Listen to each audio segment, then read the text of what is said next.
Hello students. तो आज हम 8th क्लास की ज्योग्राफी का चैप्टर नंबर 1 रिसोर्सेज उसकी वीडियो नंबर 2 को कंटिन्यू करेंगे, टाइप्स ऑफ रिसोर्सेज। तो कल हमने पढ़ा था व्हाट इज़ अ रिसोर्स। तो उसमें आपने यही पढ़ा था कि anything that can be used to satisfy a need is a resource. हर वो चीज़ जो हमारी ज़रूरत को पूरा करे उसे रिसोर्स कहते हैं। तो हर वो चीज़ जो हमारी ज़रूरत को पूरा करे, जैसे हमारे घर में भी बहुत सी चीज़ें होती हैं और हमारे घर से बाहर जब हम कदम रखते हैं तो फिर भी हमें बहुत कुछ ऐसे रिसोर्स दिखाई देते हैं। तो कल आपने यानी काफ़ी डिटेल से पढ़ा था कि घर के अंदर की चीज़ें और घर के बाहर की चीज़ें रिसोर्सेज ही कहलाती हैं, जो हमें दिखती हैं, जो हमारे लिए कुछ फ़ायदा देती हैं। तो इस तरह से आज हम पढ़ेंगे टाइप्स ऑफ रिसोर्सेज। तो resources are generally classified into 3 categories: natural resource, human made resource, human resources. तो नेचुरल कैटेगरीज में कल आपने आज आप यही पढ़ने जा रहे हो नेचुरल रिसोर्सेज।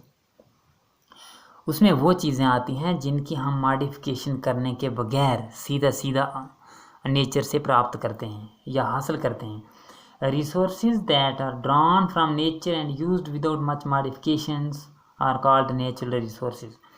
ये वो चीज़ें हैं जो हम कुदरत से लेते हैं, उनकी हम कोई मॉडिफिकेशन नहीं करते हैं, किसी तरह की चेंज उनमें नहीं लाते हैं, तो सीधे तौर से इस्तेमाल करते हैं। अब ये कौन कौन सी चीज़ें हैं?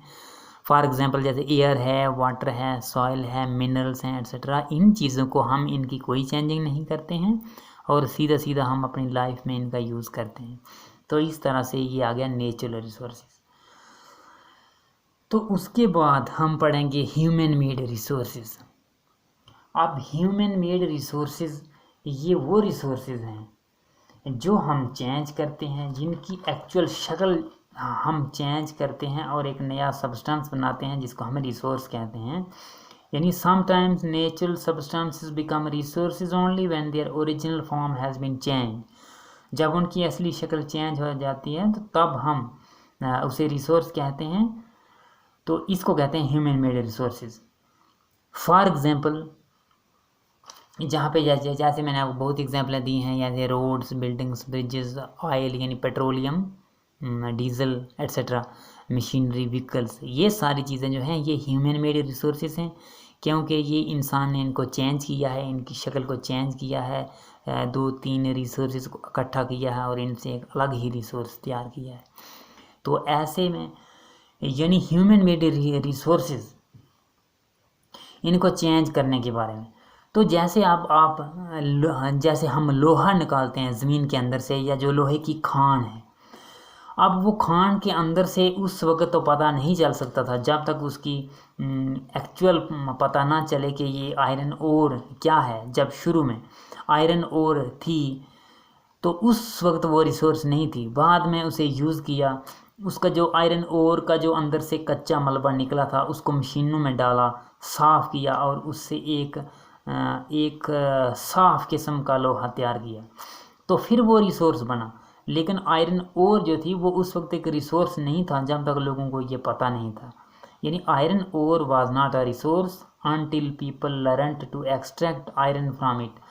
जब उसके अंदर से लोहा निकलने का पता नहीं था तो तब वो आयरन एक रिसोर्स नहीं था। लेकिन जब पता चला कि ये मशीनरी में साफ़ हो सकता है, इससे आयरन बन सकता है, जब आयरन बना तो उस वक्त आयरन और भी एक रिसोर्स के तौर पर काम कर रही थी।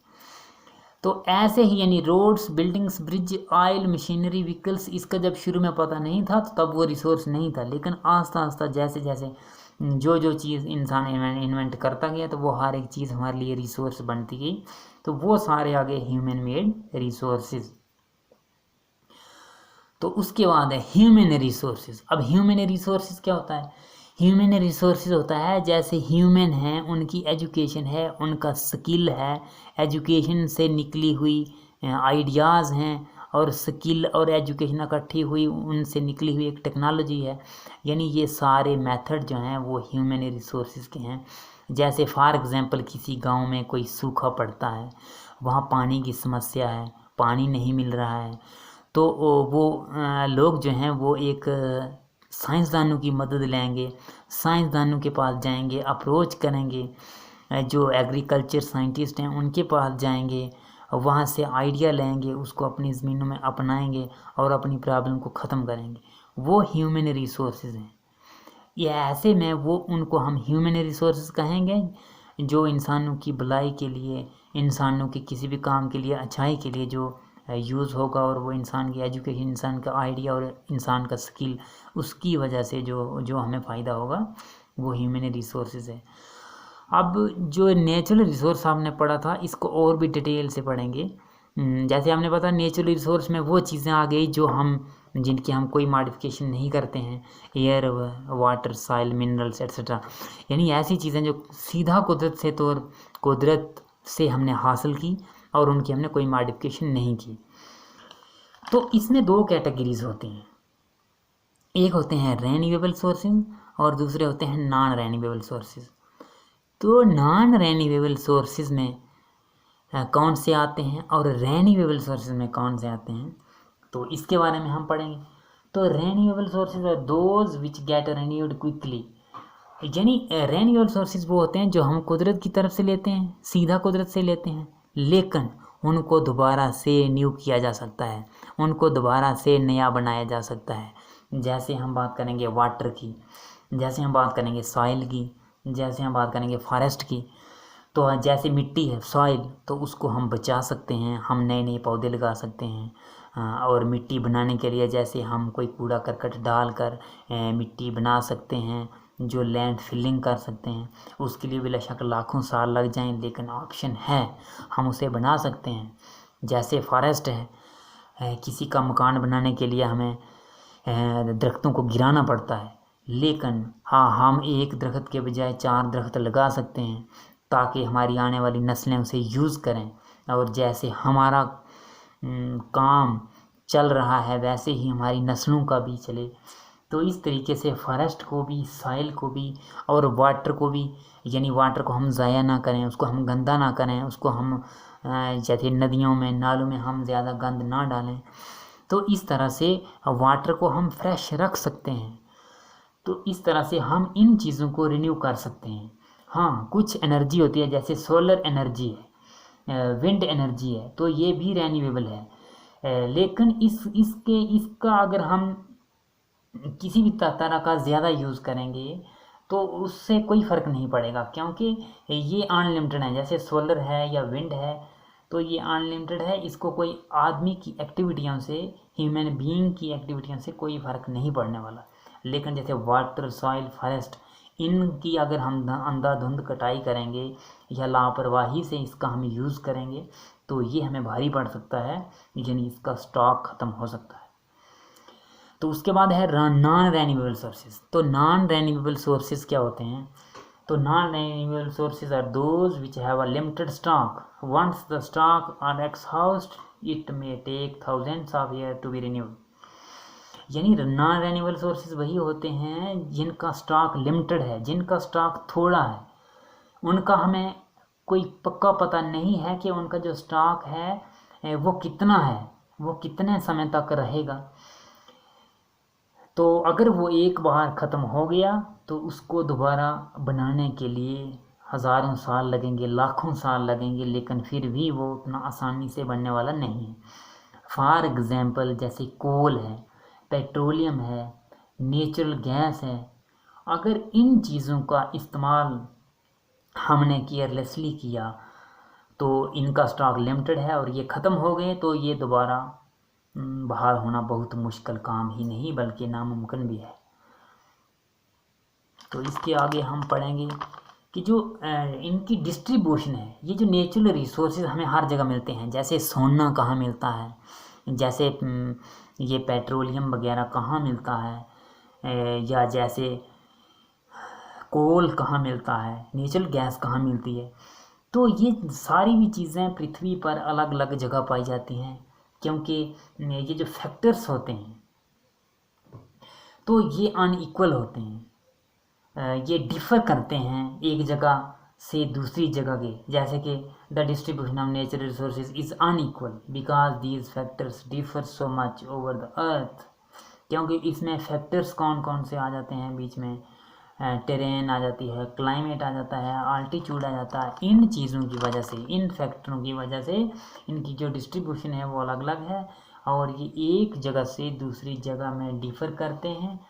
तो इस तरह से हमें इनको ह्यूमन रिसोर्सेज की मदद लेनी चाहिए। तो हमें ऐसा नहीं सोचना चाहिए कि हम इन रिसोर्सेज को ख़त्म करें, हमें बिल्कुल केयरफुली यूज़ करने चाहिए, क्योंकि पूरी पृथ्वी पर अलग अलग जगह पर अलग अलग किस्म के रिसोर्सेज पाए जाते हैं। हमें उसका यूज़ बहुत ही सोच समझ कर करना चाहिए। तो आज आपने पढ़ा था टाइप्स ऑफ रिसोर्सेज। तो उसमें सबसे पहले यही पढ़ा था या अभी पढ़ रहे हो कि resources that are drawn from nature and used without much modifications are called natural resources. Natural resource उसी को कहते हैं जिन्हें हम चेंज नहीं करते हैं, तो सीधा सीधा हम कुदरत से प्राप्त करते हैं। तो for example water, air, soil, minerals वगैरह पढ़ा था। उसके बाद ह्यूमन मेड रिसोर्सेज के बारे में पढ़ा था। तो sometimes natural substance become resources only when their original form has been changed. तो ह्यूमन मेड रिसोर्सेज वही होते हैं जो रिसोर्सेज तभी बनते हैं जब उनकी ओरिजिनल फॉर्म जो है वो चेंज हो जाती है। जैसे आयरन के बारे में पढ़ा था कि जब निकलता है वो किस शक्ल में होता है, जब तैयार होता है किस शक्ल में होता है, उसी तरह से पेट्रोलियम भी होता है। तो उसके बाद human resources, people can make the best use of nature to create more resources when they have the knowledge, skill and the technology to do so. That's why human beings are the special resources. तो इस तरह से यानी जो आदमी है वो अपनी एजुकेशन का, अपनी टेक्नोलॉजी का और अपनी स्किल का यूज़ कर सकता है, और जो नेचर से मिला हुआ रिसोर्स है उसको अच्छी तरह से यूज़ कर सकता है, उसके अलग अलग तरह के रिसोर्स बना सकता है।